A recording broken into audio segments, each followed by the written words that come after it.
to be nice about my language, given that there's a lot of strangers here. They bought an e-boy avatar, okay. right? This super, I was gonna think it was like Oh my god, look, it's Tupper! One of their textures. It's Tupper! Completely black. I should sit down and avoid blocking people on There's that. no image data Where's my except for chair? all of it. Hey, Ambi. With black, and it was set to 4K resolution. This could have been 24 by 12 by 12 pixels. It was just in the and instance. it would have made it different. Hi, Moomy. I literally Neo was in the only instance of this that wasn't full, so here I am. Even after maybe Cassius just like quit from there and it just reported him being there last because it's not tracking him. Are they gonna be cameos? Are they gonna go on stage to do weird acting? there are other people. I have a friend that is instance 1. I have one person that is instance 2. Reality, as I said, have a lot of experience just kind of compiling information and doing this research on avatars, figuring out what works well for VRChat. This isn't necessarily the same thing as Unity. VRChat does have a lot of unique systems and things built into it that don't exactly mesh up with what you might expect from a game dev's perspective. So a lot of experimentation, is necessary. A lot of examination of tools that I've done over time has really paid off because now I can see what works well. And also, I used to do VRChat support. With the post-processing of this world, I can see the top part. But that's because the post-processing of this world is a little funky. It's a little funky.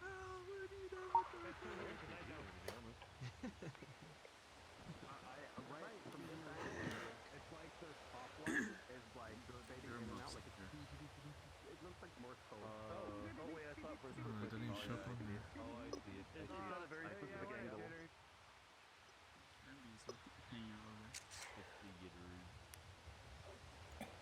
So, anyways, one more thing that is important. I'm not a Unity engineer by trade. I guess by training, I have a physics degree and I did data science, so I know R and Python, that's about it. So anyways, I can be wrong. Correct me if I'm wrong. That's totally fine. I'm wrong all the time. I want you to correct me. So another thing that's important here also is some things in this presentation may be kind of simplified to the point of feeling like it's wrong. It's not, I promise you. Part of teaching is simplifying out the complexities until someone figures out the big picture before they noodle down to the tiny things. So let's move on. Where did your frames go? There are a couple different sources of frame rate lag in VRChat. The first one is application, and you can't do anything about that. That is on us. Notably, we've gotten a bit better at that over time. There's some things we can do to improve, and we are literally everything that we do at this point has some kind of application performance factor built into it. But yeah, don't worry about that part. You can't do anything about it. Worlds is a different story. There's a bunch of things like Udon, shaders, textures, whatever. Just go watch Wishstream's panel from yesterday. In addition to all the excellent design advice, they also covered a bunch of optimization things. And finally, there is avatars, which is what we're talking about here. Lots of different systems. Most importantly, avatars are portable. Avatars can go anywhere. They will appear in any world, and there can be tons of them. Not just 80, but for reasons we'll get to later, it could be over 80. It could be hundreds. So, yeah. One concept we should demonstrate, or I should talk about before we move on, is frame time. In any VR application, you want to try and aim for 72 to 90 FPS at best, or at worst, depending on the headset. And in VR, if you're trying to get to 90, you have 11 milliseconds, 11.3, I think. That means that if you divide that by 40, so for 40 people in the instance, you only get about 0.27 milliseconds per avatar. That's like no time at all. You also have to do other things. You have to render the world. You have to do Udon. You have to do the networking, all that kind of thing. And yeah, it builds up very rapidly. So keep that in mind as we move forward. And this is a question that I basically had this emoji commission to express my reaction to. Why should I optimize? But that's okay. I'll answer it for you anyways. First off, you've worked hard on your avatar. You want people to see it. You don't want to have someone turn you into a fallback or a gray diamond or whatever. That's it's not good. It's not a great feeling. You have a bunch of work that you've done on it. You want to show it off. It's also your persona. It's your identity. It's you. So you want people to see you as you, wish to be perceived. And of course, more frame rate, always better. And then the final item I have here, which is important, but a lot of people don't really, some people don't care about this, but you should be nice, be kind, don't slow down other people's experiences. It is partially your responsibility to keep VRChat a performant place so people don't, crash out because they loaded your 1.2 gigabyte VRAM avatar. But anyways, you might be saying, hey, but my avatar is for a special purpose. I have a performance or I have a show that I put on. That's fine. But if you're in the middle of like shelter or a club, like Club Thin or just like somewhere where there's tons of people, you don't need every bell and whistle. You don't need to put on a show. You are there to just be you, and you can strip down your avatar to its basics, and you can be good or excellent. Oh, I don't have this built in here, but a lot of people have been surprised that this avatar is good rated. And a lot of people expect me not to have a good rated avatar, which, I don't know. Just thought I'd mention it. Anyways, so I probably convinced you to optimize your avatar, and you're asking where's the step-by-step guide. I'm not going to give you one. I'm not going to give you step-by-step 1, 2, 3 just guides here. They are limiting. What I want to give you is knowledge. I don't want to give you a routine. I want to teach you what the problems are, why they're problems, and how you can address them in a general sense. This means that you can deal with problems as you run into them, instead of just having one rote process that fits to one avatar in one case. Let's move on with a couple of assumptions. I'm going to assume you've messed around with avatar creation a little bit. Maybe you've tried once or twice, that you've tried Unity, Blender, that kind of thing, and of course that you've, spent some time in VRChat. And finally, some categories that we're going to skim through very quickly, or rather that we're going to spend the rest of the panel on. Rendering is where your computer draws the stuff. Memory is where your computer stores the stuff, and computing is where your computer thinks about the stuff, with this high-tech technology on the right side. Let's start with rendering. Rendering is where your processor is telling your graphics card, hey, please do this thing. These things are called calls, and calls can be, there's a bunch of different ones, but we're going to talk about two primarily here. First is a draw call, which is, hey, please draw this on the screen. And the second is a skinning call, which is a little bit more specialized, where the processor asks, hey, take this mesh with these instructions and squish it around in some way. One thing I will recommend very strongly is if you want to dig into like the really deep details on rendering, not just in Unity, but just in general. Simon Schreit's Render Hell, linked right here, is excellent. I pull a couple graphics and things for this panel there, but yeah, just read through it. I still haven't gotten through it. It's quite a lot. But the first thing is draw calls. Again, hey, render this thing is essentially all that it is. It is the CPU saying, please render this to the graphics card. It passes it a mesh, texture, a shader program, and it executes and passes back the result. You're going to have a lot of these, no matter what. Unity can group them into batches depending on a couple of different conditions, but the most important thing here is if you have too many of them, the CPU has to wait a lot. It's sort of parallelized. I didn't pronounce that right, but it can kind of do multiple at once, but not really. Draw calls are, they halt the processing until they are complete. And remember, you only have 11 milliseconds per frame.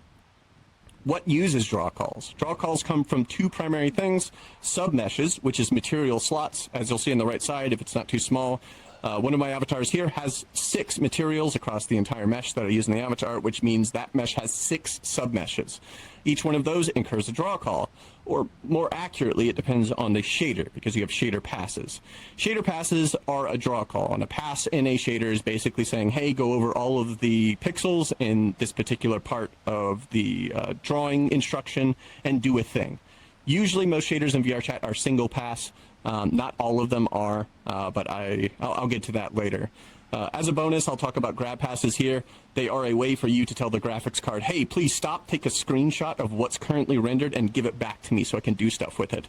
The problem is this takes a while for the graphics card to do, and it stops everything. All rendering stops. They're super expensive. There are ways to make them less expensive. You can share grab pass names, but there's not really a super established standard for this, so it's very possible to have tons of grab passes in a scene. Recommendation here is not to use them, although I know it's kind of attractive to have the cool little, glasses that deform how they look. First mention of a tool I'll have here is Thryralla's Avatar Performance Tools. Thry's tool can count grab passes for you across your shaders, so use that. Oh, excuse me one minute. So the general approach to reducing draw calls is just reduce the number of submeshes that you have. That's it. That's all you really need to do. And the way that you can do that, first off, is by reducing your material count. You should aim for less than 10. The medium performance rank is good enough, honestly. I know we call it like excellent, good, medium, poor, very poor. But as long as it's medium or better, you're doing great. You're doing fine. You're doing better than the majority of VRChat avatars. And keep in mind that material slot count is what matters. It is not the number of shared materials. If I had the same material across all 6 of these slots here, it is still 6 submeshes, with an exception. Ooh, I need water. One moment. This is tough. Alternately, I might be talking a little bit too fast. So, moving on. Atlasing, which is probably one of the first videos I got well known for. I did a kind of guide on how to atlas avatars using Blender. But this is a process that's still useful. Basically, it's combining textures, so you need fewer materials. Say you have like 4 different materials on your avatar. They use a different diffuse. You smash them all together into one map. You do this by merging UVs and then baking the textures together. There's a couple ways to do this. This is mostly on the avatar author, because as soon as you have to do it to an avatar to make it more optimal, you're going to potentially lose some quality and make it harder to work with the model. Atlasing, however, has gotten better lately. There are some tools out there to make this much less painful, in particular UV Packmaster. It's outside of the scope of this panel, but it is essentially a heuristic UV packing system where it takes your graphics card, slams like this problem at it multiple times, and eventually comes out of the problem space with a solution. It's really cool. I would strongly recommend just checking it out if you're looking into atlasing your materials. Next up is joining your mesh. There's a bunch of stats here. I'm going to skim through it. Joining your meshes is just basically if you have multiple meshes on your avatar, you should join them together. Here's why. Here's some benchmarks I lifted from an unrelated but useful test on the VRChat team. They took 100 avatars with 7 skin meshes, and that baseline meant that you had a mesh skinning time of 3.27 milliseconds and camera render of 2.73. So skinning calls took 3.27 and draw calls took 2.7 essentially. So if you join all of those meshes without atlasing, so you have a single mesh but there's 7 materials, all of a sudden you get a ton more time on skinning calls, which we'll talk about later. That's yeah, hold on, I can't read my own thing here. 17% of the previous value, half a millisecond down from 3.27. So that's pretty good. The next case is where you atlas down to 1 material per avatar, but you keep the submeshes. This is actually kind of hard to do as a user, so I wouldn't pay too much attention here. The most important part to notice here is that you have the same number of draw calls, but you still have the submeshes, so we're still paying attention to how much a submesh is affecting things. But if you atlas everything down to 1 material and 1 submesh per avatar, you are now down to 16% of your baseline for your rendering call. So this is a single draw call per mesh. It's a single skinning call per mesh. This is the ideal case. This is why you would want to join meshes together and also merge materials, of course. So next up, we have batching. As a quick aside, I mentioned that Unity can do draw call batching. It's basically putting all of the draw calls into a basket and saying, hey, do all of these at once. These are useful, but in the land of VRChat, they rarely happen. They're mostly useful for when you're building a game and you have complete control of all of the materials and all of the shaders that are being used. The materials have to be really similar. The shader has to be set up for it. And it's not as useful for dynamic things like avatars. It's super useful for worlds and like static scenes. But yeah, I know someone's probably going to mention that, but it's turns out it's not super useful. I will also mention shader passes. The best way to avoid extra shader passes is just to use well-known shaders. Actually, come to think of it, these shaders are probably more anime aesthetic leaning, so you guys are going to know a little bit better than I am. But VRChat shaders in general minimize extra passes already. The ones I have here, like Poyomi, Lil Tunes, Silent, Mochis, are all great. They're all extremely optimized. They all are full of features, and they run very well, so you avoid those multiple passes in most cases on these shaders. Poyomi, I know, in fact, because I use it a lot, can enable multiple passes depending on what feature you have enabled. But yeah, if you keep it at fairly baseline, then you won't run into those.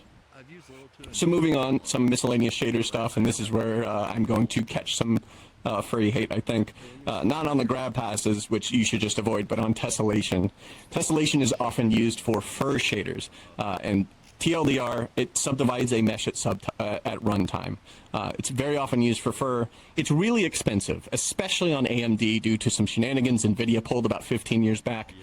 There are some good fur shaders out there that don't use tessellation or keep it pretty minimal. But yeah, tessellation can be really expensive, so be careful with it. And then finally, and this is more relevant for Quest, so it's more Quest world since you can't have custom shaders on avatars on Quest. Don't overlap transparent materials. Just don't set large swaths of your avatar to transparent. That's not a fun time. Overdraw is hard, especially for mobile GPUs. Moving on, I've mentioned skinning calls a couple of times. This is where the CPU asks the graphics card, hey, please deform this mesh. It's run across the subset of verts on a mesh that are affected by whatever skinning is done. Each blend shape or bone dispatches a compute shader, and because VRChat uses GPU skinning here. This is important because it's how, well, this happens. It's how moving around your arms and having blend shapes and that kind of stuff happens. This is all done in compute shader on your graphics card. But it can be bad in some cases, specifically in Unity 2019, where blend shapes are really expensive. Apparently having on any blend shapes at all costs more than you expect, and it expands over time. So if you have multiple blend shapes, it's not great. The problem kind of stops in Unity 2021. Saying it stops there isn't quite accurate, but yeah. You can separate out your face mesh to its own skin mesh to kind of reduce the skinning call here. It's mixed on if that's that useful. Probably not useful in Unity 2021. And most importantly, always on blend shapes, like ones that are used to adjust parts of your model to, say, shrink it below close that you turned on, are bad. They're just bad. They are terrible. When you have a blend shape that is on all of the time, every single time you draw that mesh, you have to do a skinning call first. Hey, deform this mesh. Okay, thank you. Okay, it's the next time to do it next frame. Hey, can you deform this exact same mesh in this exact same way again? And then it does it over and over and over. So if you have a blend shape that you always have set to anything other than 0, that means it's on, and you should consider ways to work around that. This is actually a pretty dang big cost lately. But anyways, let's move on to memory, which is one of my favorite parts. But when we're talking about memory, we have two types. Very quick technical lesson here, RAM and VRAM. RAM is your general purpose stuff on your computer. It's pretty fast, and it has a direct line to the CPU, and you usually have a lot. It's pretty cheap. VRAM, on the other hand, is memory that is on your graphics card itself. It is insanely fast. It is usually 2 times faster than the typical RAM. And the most common amount right now is 8 gigabytes, just as the median amount on graphics cards. But you can get as high as 24 with the 4090 or 7900 XTX. So what eats RAM? Basically everything. Everything has to sit resident in RAM because that has to get passed out of your... It gets downloaded from VRChat, it gets passed from the cache on your drive to your memory, and then it sits there. So everything, anything from textures to shaders, mesh data, all that stuff. But VRAM's a little different. Anything that's used specifically to render, as in draw the pixels on the screen, so we lose like audio, obviously. But it's mostly textures, but they can't be compressed here. This is important, we'll get to this later. You can't compress textures. Again, this is where I'm simplifying here, so I'm technically wrong, but you can't say use crunch compression here. When you check on crunch compression, it does not affect VRAM. I actually skipped that in here, so let me do a sidebar here. Turning on crunch does nothing for VRAM at all. It does absolutely nothing.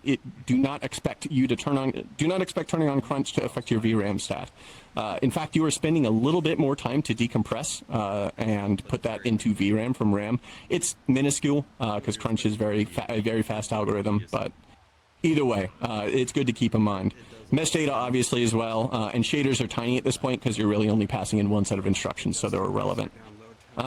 Most importantly, memory is a limited resource. Unlike frame rate, when we were talking about rendering, if you run out of frame time, you just lower your FPS. You're not at 90 anymore.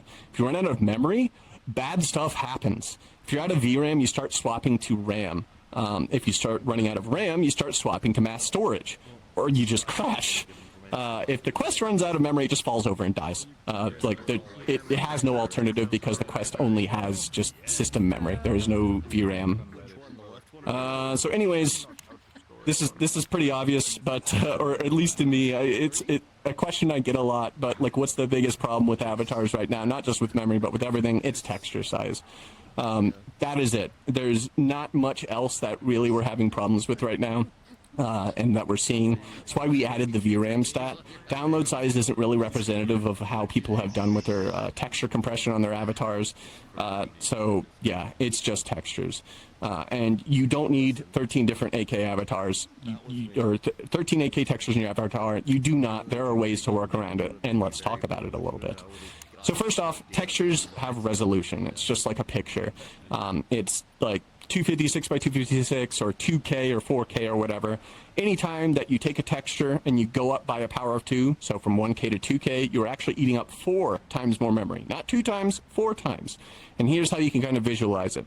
4 1K textures can fit into 1 2K. It didn't really show up on the screen here very well, but those 4 little boxes fit into the one big box.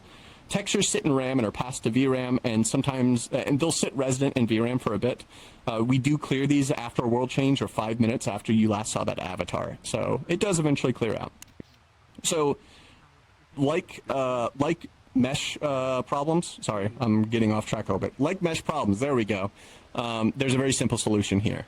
All you need to do to reduce texture memory usage is reduce its size. All you have to do is just drop it down. 4Ks are almost never actually required. 8Ks never are, just never touch 8K. 4Ks you should avoid, and 2K is the kind of ideal target here. You should be doing this resizing in Unity, by the way, so you're not destructively editing your textures. So just like pull down the little drop box you have here and pull it down to 2K. And another important thing here is you should not be shoving your camera into your avatar when you're judging how the changing quality affects your avatar. You should have a camera back about 1 meter away from your avatar in Unity, and once you start to see degradation from that point of view, then you should start assuming that you need to go a little bit higher with the texture resolution, or do some of these other steps here. It's having someone look at your avatar very closely, although it does occur, is a more rare occurrence than someone just seeing your avatar in passing. And it's important to keep that in mind when you are designing your avatar and how you have your textures set up. So one of the best ways that I've been using lately to find texture issues with size and even with compression types is to use Thry's tools. Furality has this excellent tool. You just install it. It's I think there's even a VCC thing that you can install now, so you just plug in the URL and it gets installed in the project. It will tell you what the current size of the texture is. It will tell you the current resolution and compression settings, and will even recommend downsizing the textures. So it'll say, hey, this is 4K, you could drop it to 2K. Or it'll even tell you better compression methods that may reduce the amount of VRAM usage or even provide some other optimizations. Just in the process of making this presentation, I was able to shave off like 15 megs off of my avatar just accidentally. So thanks, Thry. Moving on, there's also normal maps. This is a common offender. Normal maps are really important, but they don't need to be huge, massive. There's this idea called a detail normal, where if you have something that's really tiled, like for example, the cloth right here, that's right on my avatar, this cloth has a little bit of a really fine, like almost, I don't know what to call it, like it's a cloth texture, whatever, it's a cloth normal. I didn't do this by painting the normal directly onto all parts of the diffuse. I made a mask and then tiled this tiny little 256 by 256 tile of normals, and that's what I'm using here.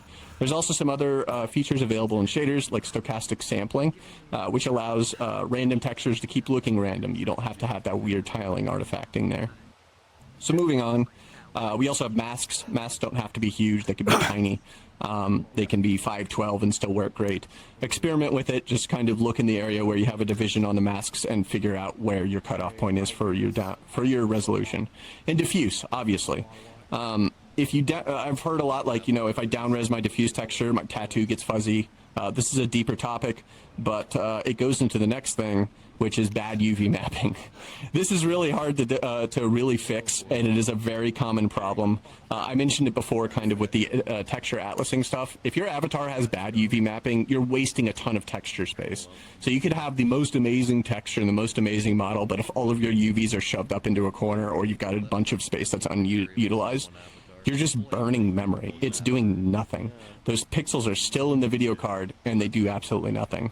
So you can do some clever things to avoid this. Obviously, you can make better UVs, but with that aside, you can also do things like decals and detailed textures.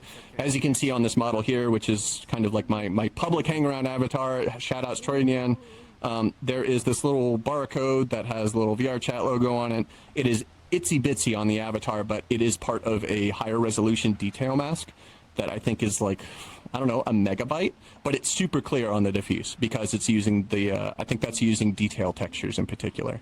So you don't have to have super huge UV or super huge resolutions for your diffuse. A couple of final notes on textures. Using shaders and textures cleverly, especially masks, lets you do some absolutely crazy stuff in tiny spaces. You don't have to use a huge amount of memory for these things. It's all about knowing what features you have to play with and knowing how to use those textures effectively without wasting space. And remember that each pixel is 4 bits of data, not bits, bytes, whatever. That's not what I mean. It's the casual sense of bits. You have 0 to 256 4 times. That's a lot of data, and you have tons of pixels of that. You should not be wasting it.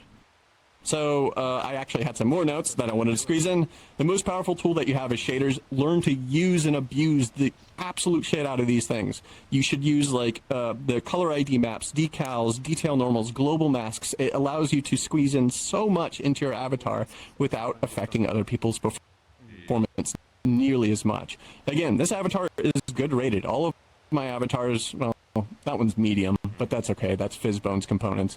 All of my avatars are either good or medium, and people are always surprised when I show that off. It doesn't take that long to learn those particular skills, but it does take time. It takes a non-zero amount.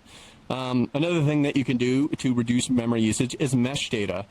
Blend shapes are the big offender here. You really should just remove any blend shapes you're not using, and tools like VRC Fury can do this automatically. Mesh normals are another thing here. The SDK tries to save you here. Just listen to the SDK. Please don't ignore it. It's trying to help you. And as a very big side note here, VRC Fury is an amazing tool built by Senki. It's really, really cool. You can use it to non-destructively build things onto your avatar and make edits at build time. So if you decide you don't do a thing that you just did, you just remove the step, and it never happens. It doesn't happen during build. Please try it out. Please give it a shot, even if it's just for the blend shape tool here. The blend shape tool is amazing. Senki, you might be out there somewhere in Furality watching, so hello, Senki. You're cool. Moving on. Audio files is another big usage. There's a bunch of details here that I'm kind of going to skip. Really just don't use long audio files. No one wants to hear your 2-minute-long intro song. I'm really sorry. We just don't. But if you must have avatar audio on your avatar, use load in background. There's also some more stuff to read into in Unity docs regarding how it compresses and decompresses at runtime. Check that out if you're interested. So let's move on to the final section, which is computing. And this is a direct screenshot from my notes when I was writing up the outline here regarding animators, because animators are insane.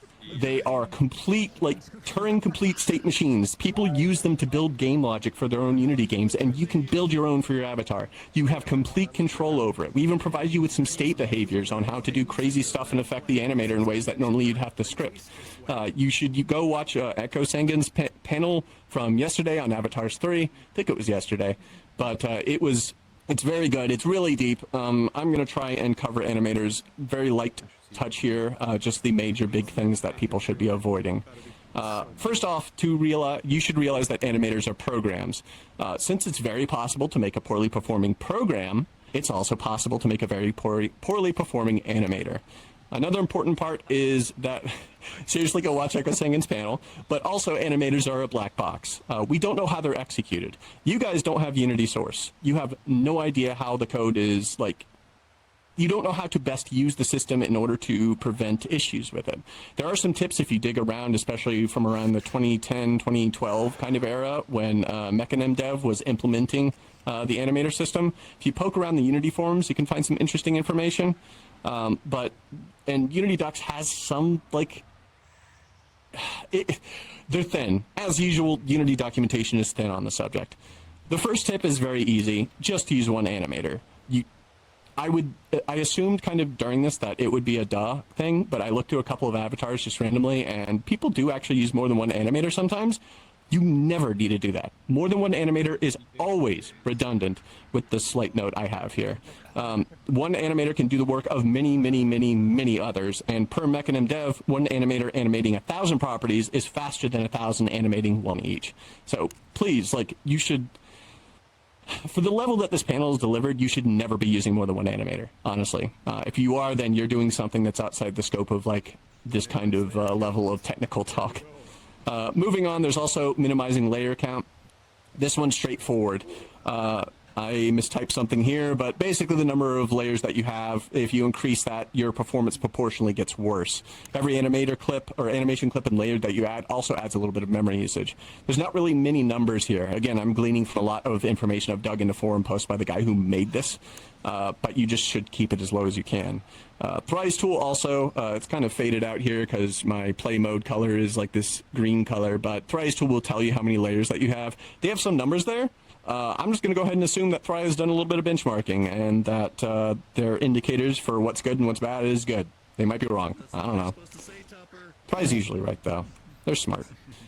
Next up, setting weight to 0 on unused animators or animator layers. If you have an animator layer and it's set to 0 weight, it never gets called in the update step for the animator, so it just doesn't run because it doesn't need to. Its weight is 0. So if you're not using a layer in your animator, please set its weight to 0 using the animator layer controller state behavior.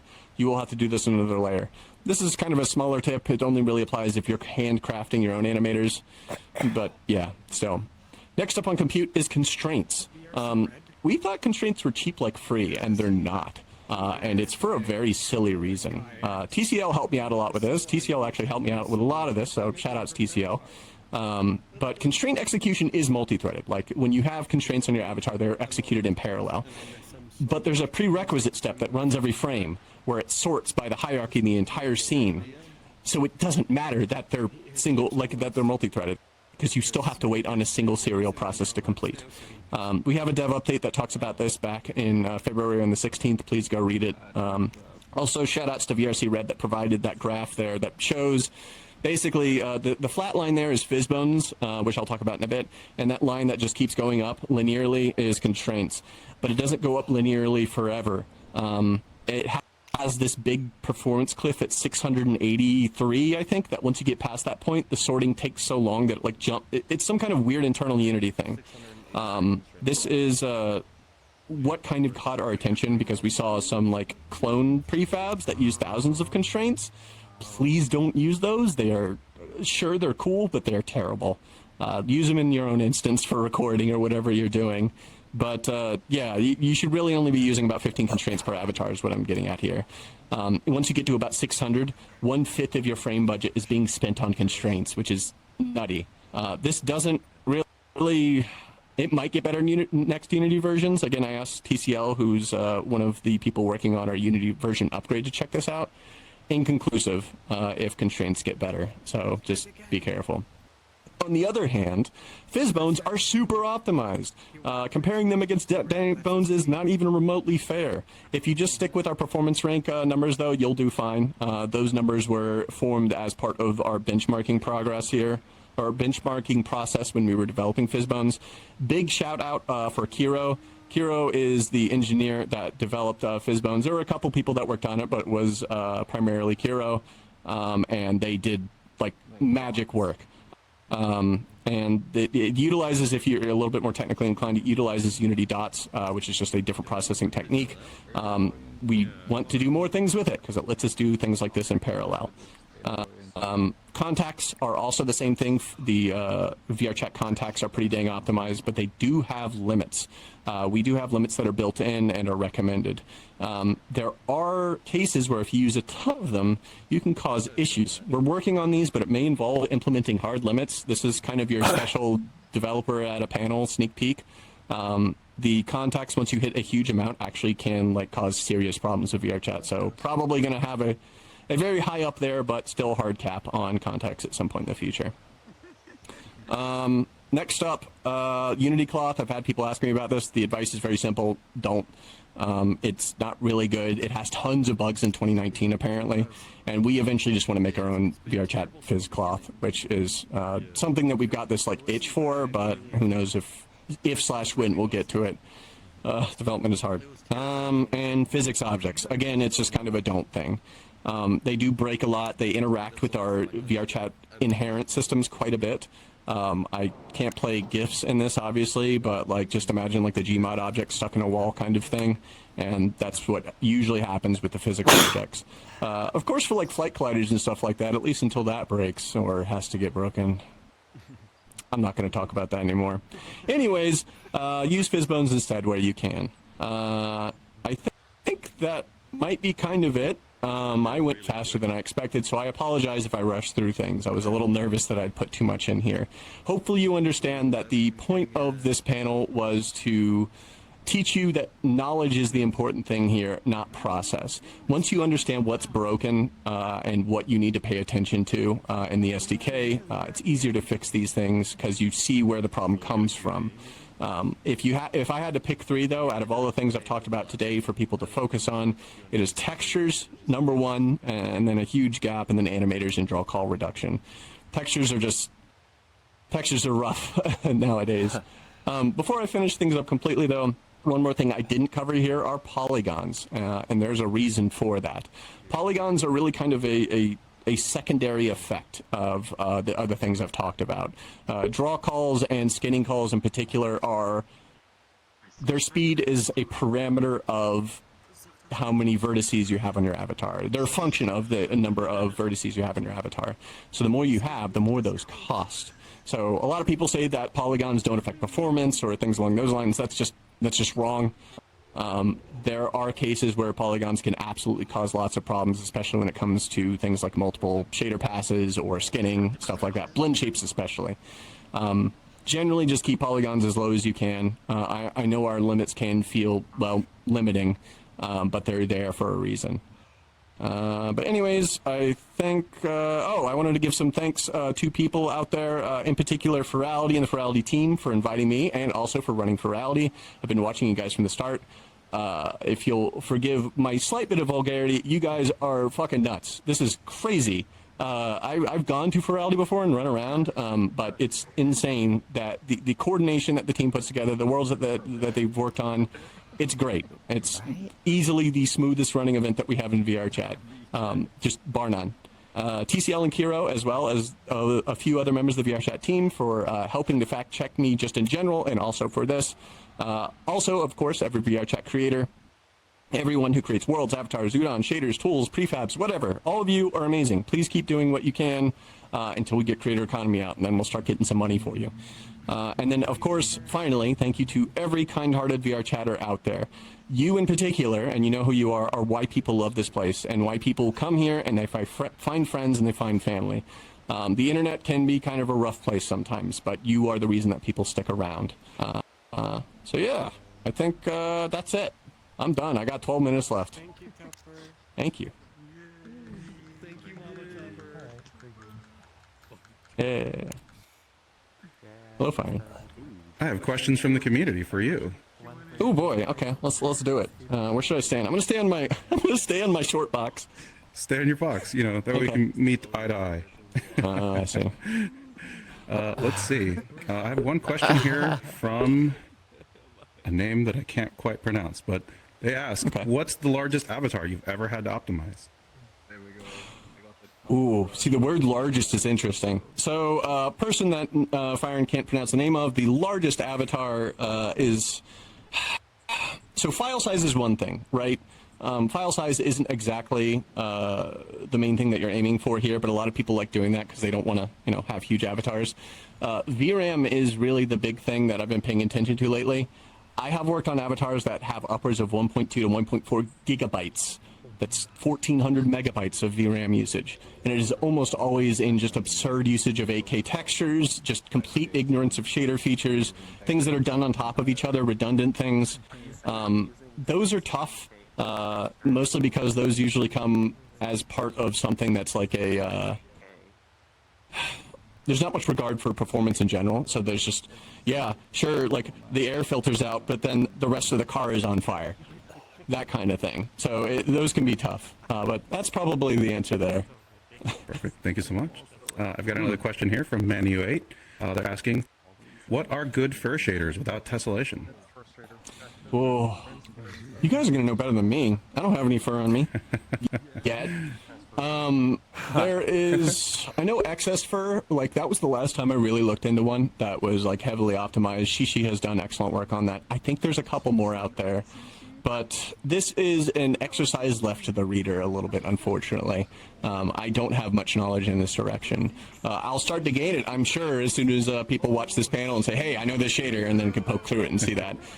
Fair enough. But what you're looking for, again, is avoiding tessellation. Like, tessellation is, it looks cool, but it is really heavy on performance, and as previously noted, AMD cards just aren't good at it, because NVIDIA was kind of, man, I love my NVIDIA cards, but they were dickheads 15 years ago. Like, they screwed over AMD pretty bad.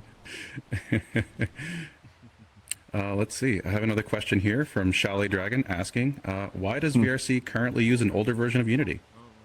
Oh, that one's easy, because upgrading Unity is hard. There's a lot of problems, and thankfully, actually, I have some interesting stuff I can go through on this. Like, upgrading, when we upgraded Unity in the past, we've always had these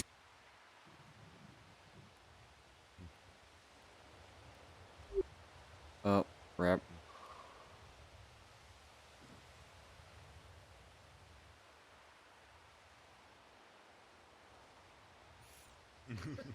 kind of Oh dear.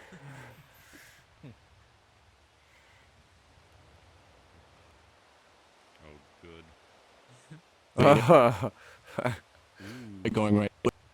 I'd be running that closed beta right now if I wasn't afraid of breaking the the systems here, but it works pretty dang well. So that's probably coming soon. TLDR, it's hard. It's really hard. We don't want to break your stuff. That's the last thing we want to do. We don't want to make people upload. I think we definitely appreciate that. Yeah. Let's see. Have a question here from Rainwolf asking, out of curiosity, could the slides from the panel be shared more immediately, as it would be very helpful information to share more immediately? Yeah, sure. Also, hi, Rain. Yeah, I can put them up. I'll convert them over to like a Google Drive or something. And I got to use PowerPoint for the first time in 6 years. Hooray! Oh, wow. So, yeah, I'll do that. I've got another question here from Atlas. What about avatar mesh compression? Does that help at all? I don't know enough about this. Meshes aren't too bad. Like, if you follow our default settings that the SDK urges you to go with, like turning off legacy blend shape normals, you avoid a lot of the problems with mesh size. So that kind of helps the most. I don't know that much about mesh compression in the current versions of Unity.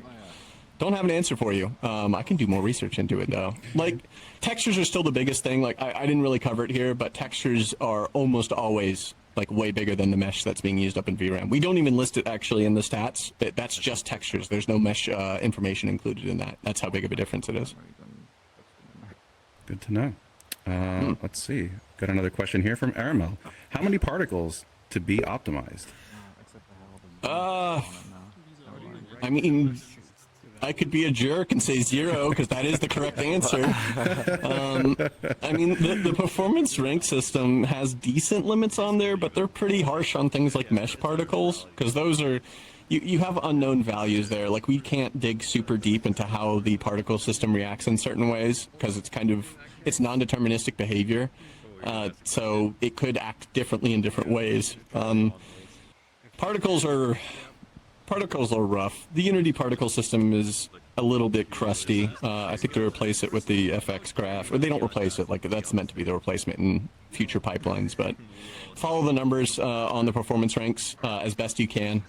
Again, if you're doing something for like a show or performance, like, go wild, but just don't wear that in situations where there's lots of people. The answer is 0. All right. Excellent. Thank you very much. Now you know.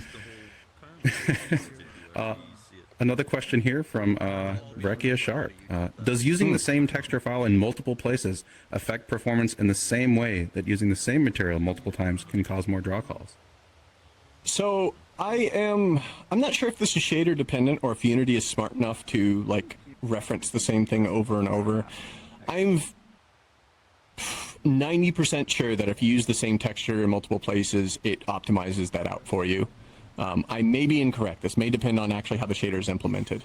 Ideally, what you actually want to do, and I didn't cover this, I kind of wish I could have edited a little bit later on as well. Oh, my foot's gone. But texture packing, like packing your textures into multiple channels is super important. Is my tracker back on? Sure is. Oh, there we go. I'm back. Classic. Taking your, like things like ambient occlusion, things like smoothness, roughness, those are just one channel of data, right? Like you don't need RGBA. So a lot of shaders like Poyomi, and I'm sure all of them do, it's just the one I had the most experience with, allow you to pack multiple things into one channel, which is like, or in multiple textures into one texture. So your ambient occlusion is one channel, your metallic is another channel. It's all just one image. So the answer to your question directly is yes, probably. I'm fairly sure it optimizes it out, but you really should be looking at like channel packing techniques, so you can use masks, multiple masks in one image. I mean, that's a 4 times memory. Like you'll use a quarter as much memory if you fully pack that texture. Excellent. That's in, like you said, 4 pixels of data, right? Yep. I've got one more question here. Let's see, from CyberKitsune. Will there be a better way to profile avatars and animators in the future? And will animator metrics ever be added to performance ranks? Ooh, this is a good question. So let's go back in history a little bit and let's talk about Second Life. Second Life has this very obtuse performance system. It's a performance score that's just, I don't have a huge amount of knowledge on it, so I'm smoothing it the hell out. But it's just a number. It's calculated in some way based off of a bunch of things that are rather opaque. And unfortunately, if we had to do a system, like that's kind of the main approach. Like you either have the really technical dig down one or you have the vast score, because if you have both systems, like you have to make sure that they match up, and there could be some weird social things like where someone says, oh, well, my score is this, but yeah, you're still using enough textures to blow out a 4090. There's obviously some nuances here that could probably be worked out, and I am very much like glossing over the problem, but an aggregate score encourages incorrect behavior, maybe is what I'm kind of going for. It's better to understand where each one of these pieces are together and be able to optimize them into a place where you are, on the whole, just like your avatar behaves better. That being said, like more tools, I think, is your question, and the answer to that is very yes. Like, hell yeah, I want more tools. The one about animators in particular, I just want to bring up like my oh god slide again, because like profiling animators, okay, so when you build an avatar, it turns into an asset bundle, it gets shoved onto the servers and it gets downloaded and it gets extracted and run, right? But when I receive your animator, my computer doesn't see like the layers and stuff like that. I don't get that. I get this just compiled program. It's actually literally is a compiled program that is the animator. You can't tear it apart. You get very little insight into what's happening. You can see, I think, like what layer is currently being used, what state's currently being whatever, but you can't profile it. Like that data just doesn't exist. There are no hooks for it. And if there is, then we have to like enable debugging mode in VRChat. And allow people to attach profilers, which is, first off, as I said, like really spooky when it comes to anti-tamper, and second off, is gonna murder performance on its own. We do have a bunch of things that we've done and we've talked to Unity about that are related to this. Nothing really concrete, but yeah, animators are a challenge. We've even talked about systems internally. It's like, what if we just say, screw animators? What if we just do our own thing? Turns out it's hard, but not that hard. Preview, Got maybe. one more little short question here, Sure. if you happen to know. How bad or good are bones in terms of performance? So bones are basically, they're part of skinning calls, and if it depends entirely on how many verts are skinned to that bone. So if you have a bone that's only skinned to like 20 verts, like for example, these guys here are pretty low polygon, and they don't deform, they just kind of wiggle, although I think it's still done in the skinning step when these move around. That's not so bad. It's when you move a large amount of vertices, it's like directly proportional with the number of verts. But also the number of bones affects this. This is digging a little bit into areas I don't know, so I am making some pretty heavy like assumptions and suppositions here, so I'm probably wrong in some cases. But like skinning calls generally are affected by the number of verts there. And they also, of course, depend on how many bones that you have overall. If you have a ton of bones, like you're going to see frame loss for whatever reason. There's a bunch of factors involved. So sorry, that's not really a very good answer, but generally keep number We low. still appreciate the insight. Yeah. Well, I think that's it. I think that's it for our time. Any last words? Awesome. Last words? Are you gonna kill me? Jeez. No, I know you've already given so many. Thank you for having me. I guess this was awesome. Forgive me for my very rough put together thing. It was fantastic. Thank you so much. Thank you. Thanks, everybody. Bye, everyone. Goodbye.